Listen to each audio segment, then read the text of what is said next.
আজকে ঈশানকে নিয়ে স্কুলে যাচ্ছি। ঈশানের স্কুল দুদিন ছুটি ছিল, তার কারণ হচ্ছে রান্না পুজোর জন্যে। আর এই দেখো, রান্না পুজোর দুদিন ছুটি ছিল তো কী হয়েছে, মাদার্স গ্রুপে কোনো ছুটি হয় না।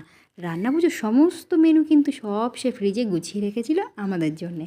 শুধু ভাতটা গরম ছিল, আর তরকারি, মাছ ভাজা, সমস্ত ধরনের ভাজা, মিষ্টি, পায়েস সব কিন্তু রান্না পুজোর আইটেমই কিন্তু আমরা এখানে খাচ্ছিলাম। আর দেখেছো, আমরা সমস্ত মায়েরা মিলে খুব মজা করে, খুব জমিয়ে কিন্তু খাওয়া খেয়েছিলাম।